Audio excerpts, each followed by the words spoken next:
Hoy vamos a ver cómo a partir de los movimientos estudiantiles empieza a complicarse y a resquebrajarse el modelo del PRI y la crisis de los 80, la década perdida. Una fiesta aquí en la prisión, los presos presos empezó a tocar el órgano y todo se animó. Igual se paró y empezó a cantar el rock.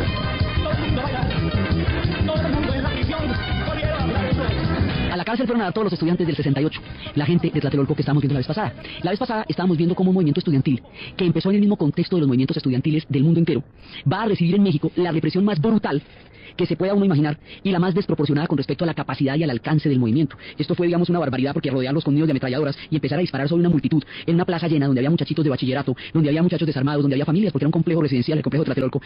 Va a ser un crimen histórico de unas proporciones incalculables que a la postre le va a costar la credibilidad y la legitimidad del PRI, no de manera inmediata, pero esto va a ser un punto de quiebre. La gran escritora e intelectual, uno de los personajes más protagónicos del mundo de las letras mexicanas, Elena Poniatowska, escribió un libro que se llama La noche de Tlatelolco. Ese libro son testimonios, voces, es prácticamente un libro en el cual se están gritando, es un libro gritado, están las fotos que se tomaron durante toda la época de las manifestaciones, toda la época de la plaza, las campanas, la llenada del Zócalo, los letreros en las aulas, todo lo que va pasando hasta lo que queda en la plaza, cuando ya todo el mundo ha sido recogido, la cantidad de estudiantes en prisión. Por eso empezábamos con el rock de la prisión, que era con lo jocoso que suena la canción. A esta gente le tocó una represión durísima, durísima, los van a encarcelar por mucho tiempo. El libro también muestra las fotos de la morgue, los muchachos, los adolescentes, los padres llevando las flores a los caídos, muestra a la gente en las cárceles, toda la tragedia que se desató. Ahora, este movimiento, el mundo supo lo que pasó relativamente porque la escritora Oriana Falacci en ese momento era corresponsal del Observatorio de Italia y por eso logró salvarse. Ella estaba allá, porque esto es antecitos de las Olimpiadas, ¿se acuerdan? Ella estaba allá y de milagro se salvó de la plaza de la muerte, porque ella había ido a conocer la plaza de las Tres Culturas y de puro milagro se salvó. Entonces ella dio la voz internacional. Las voces que se unieron a la protesta fueron las de José Emilio Pacheco, las de Elena Poniatowska, las de Octavio Paz, que renunció a la embajada, Carlos Fuentes, que se opusieron y que, digamos, elevaron sus voces de protesta por el horror que había pasado. Estos movimientos estudiantiles de México eran muy incipientes en términos de alcance político, eran grandes en términos de gente, pero era mucha gente, pero esto todavía no tenía la capacidad, por ejemplo, la capacidad de los estudiantes de París, que en el Mayo francés fueron capaces de hacer una huelga que articulara al movimiento obrero y que parara a Francia durante un mes con la consigna de la imaginación al poder.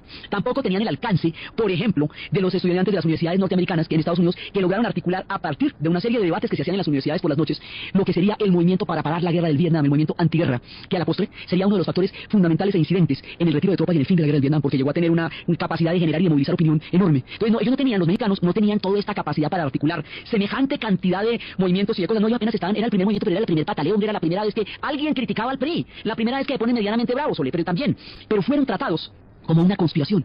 Fueron tratados como si fuera un complot orquestado internacionalmente que fuera a boicotear las Olimpiadas. Bueno, se les vino encima el mundo, el PRI los trató como si fuera una gran conspiración. Esto no era nada de eso. Ya les digo, ni siquiera tenía el alcance que tenían los movimientos en Estados Unidos y Francia. Era un movimiento que estaba empezando y era la primera voz de disidencia del PRI desde que se creó, desde que se estabilizó, desde que logró un consenso como nación. Era la primera vez y habían pasado más de 50 años, pues, digamos, que alguien pudiera decir, oiga, ¿para dónde va el PRI? Fue la primera vez y se les vinieron con todo, porque los trataron más allá de la proporción que el movimiento en realidad tenía. Digamos, no se pillaron qué era lo que estaban pidiendo, cuál era el alcance, qué era lo que pasaba si eran peladitos de bachillerato, hombre. Y les echaron semejante cantidad de ejército y bala que hasta se mataron los soldados entre sí.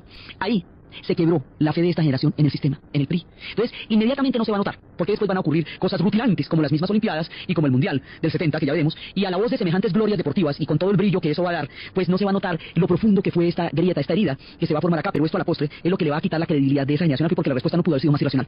Y el hecho de que tanta gente vaya a estar en la cárcel, el hecho de que no haya ninguna investigación que haya llegado a resultar en ningún tipo de sanciones, no hay gente que haya sido apresada por esto, cada vez que abren la investigación la tapan, la prensa fue censurada con respecto a lo que había pasado, todo eso, digamos, la manera como ellos intentaron tapar contra viento y marea lo que pasó en Tlatelolco, podría haber pasado desapercibida para el mundo de repente, pero no lo pasó para los mexicanos. A ellos esto sí les pasó y ellos lo tuvieron perfectamente claro. Y esta nueva generación encontró que en el modelo de la estructura del PRI, para ellos no había salida, no había comprensión, no había entendimiento, no había posibilidades. Ellos sintieron que el PRI no los comprendía. No me comprendes, me dices loco, solo respiro con curiosidad. Y si supieras que hay una inmensa sed de ternura dentro de mí, si comprendieras que hay un secreto que a nadie he dicho, porque yo a nadie le hablo de ti.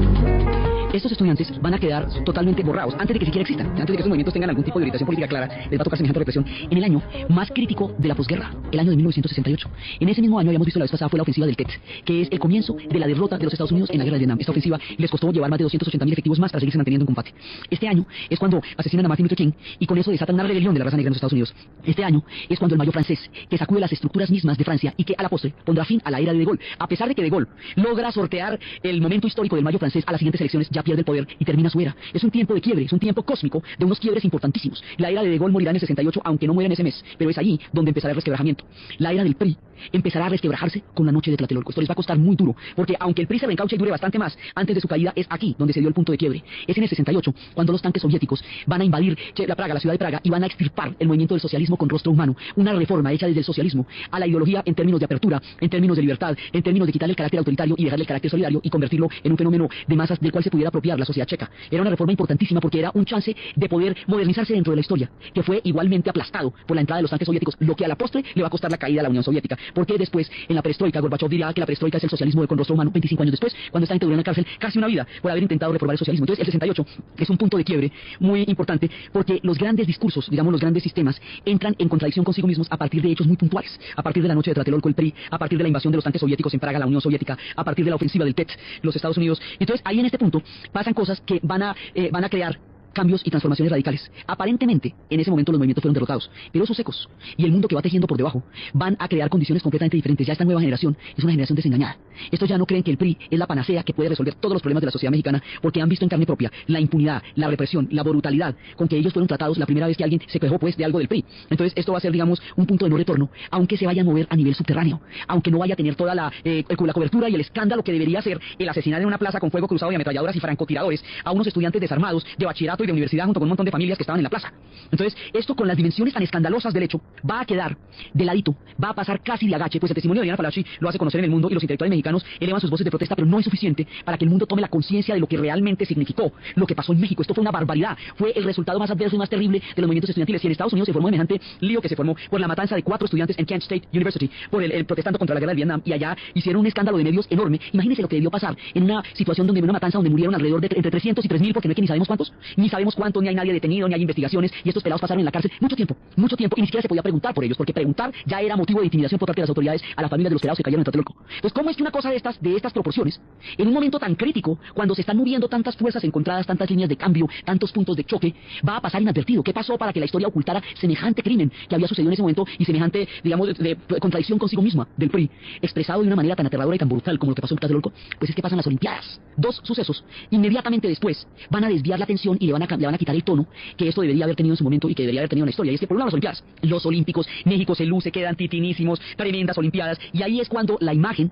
de los atletas estadounidenses haciendo el símbolo del poder negro, el Black Power, alzando el puño en alto sobre el podio, cuando ganan la medalla de oro, de plata y de bronce, va a recorrer el mundo entero como una afirmación que estaba haciendo en ese momento la raza negra en los Estados Unidos, hablando de cómo ellos van a tener el control sobre su propio sentido de autovalía, como lo que habíamos contado, que si usted ya la esclavitud por dentro no hay ley que lo libere, y esto en el deporte va a tener una importancia fundamental. Por eso Cassius Clay se rebautizará Muhammad Ali por la llegada del Islam negro, que es una otra de las formas de autovalía, porque es en ese momento cuando se está descolonizando el África magrebí, el África islámica, y entonces ellos toman esas banderas también para sí. Cassius Clay o Muhammad Ali va a ser uno de los símbolos más importantes del poder negro, porque él, a partir de sus excelentes triunfos, de su grande calidad como boxeador, va a llevar el orgullo de la raza negra a todo el que lo ve. Él siempre dice que él es hermoso, que él es bello, que él es maravilloso, no por megalómano, sino para que los de su raza sientan un orgullo profundo cuando lo ven ganando los pesos pesados, y cuando él no va a Vietnam, lo van a meter en la cárcel por negarse a pelear en Vietnam. Entonces toda digamos, la politización de las Olimpiadas y los resultados de las Olimpiadas van a continuar, y el hecho de que las Olimpiadas se hayan hecho sin contratiempos.